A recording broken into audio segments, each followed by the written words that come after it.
I've been working on issues of poverty for more than 20 years, and so it's ironic that the problem that and question that I most grapple with is how you actually define poverty. What does it mean? So often we look at dollar terms, people making less than $1 or $2 or $3 a day, and yet the complexity of poverty really has to look at income as only one variable, because really it's a condition about choice and the lack of freedom. And I had an experience that really deepened and elucidated for me the understanding that I have. It was in Kenya, and I want to share it with you.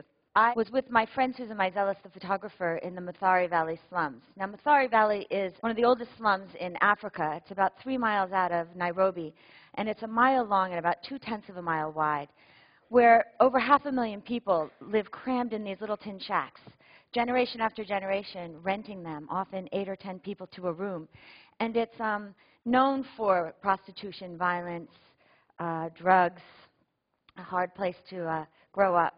And when we were walking through the narrow alleys, it was literally impossible not to step in the raw sewage and the garbage alongside the little homes.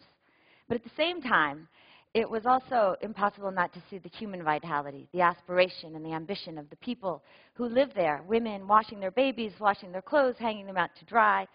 I met this woman, Mama Rose, who has rented that little tin shack for 32 years, where she lives with her 7 children. 4 sleep in 1 twin bed, and 3 sleep on the mud and linoleum floor.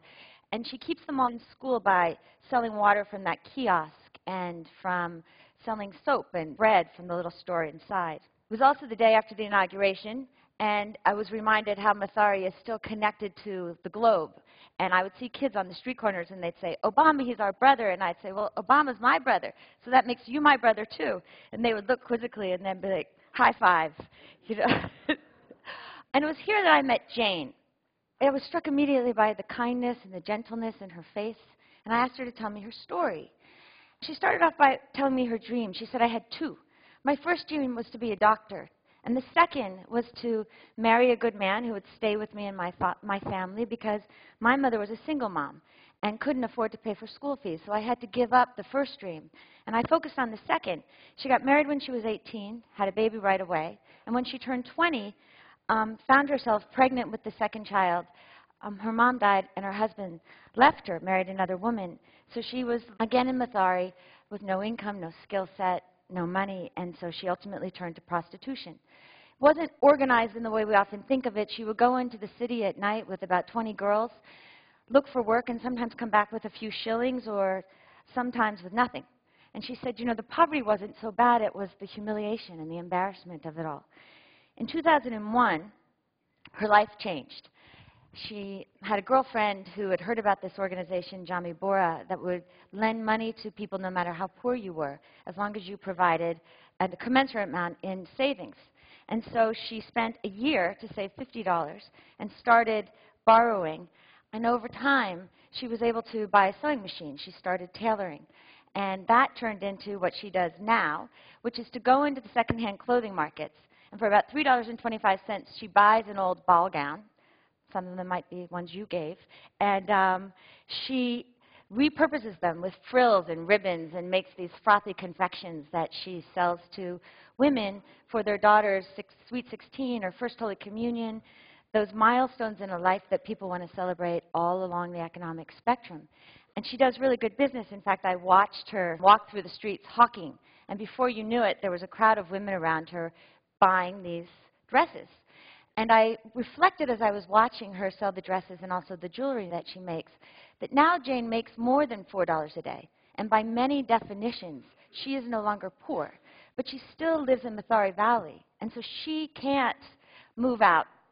She lives with all of that insecurity. And in fact, in January during the ethnic riots, she was chased from her home and had to find a new shack in which she would live.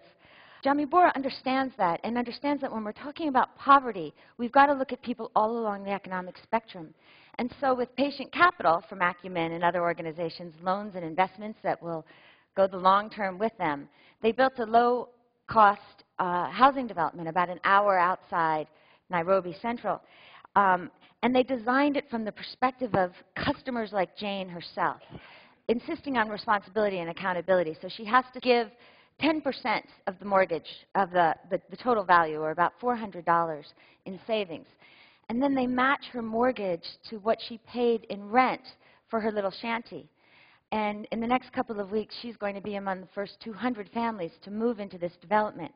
And when I asked her if she feared anything or whether she would miss anything from Mathari, she said, "What would I fear that I haven't confronted already? I'm HIV positive. I've dealt with it all." And she said, "And what would I miss? Do you think I will miss the violence or the drugs, the lack of privacy? Do you think I'll miss not knowing if my children are going to come home at the end of the day?" She said, "If you gave me 10 minutes, my bags would be packed." And so I said, "Well, what about your dreams?" And she said, "Well, you know, my dreams don't look exactly like I thought they would when I was a little girl. But if I think about it, I thought I wanted a husband, but what I really wanted was a family that was loving. And I fiercely love my children, and they love me back." And she said, "I thought I wanted to be a doctor, but what I really wanted to be was somebody who served and healed and cured.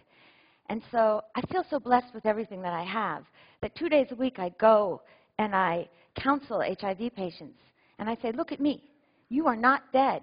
You are still alive. And if you are still alive, you have to serve." And she said, "I'm not a doctor who gives out pills, but maybe me, I give out something better because I give them hope."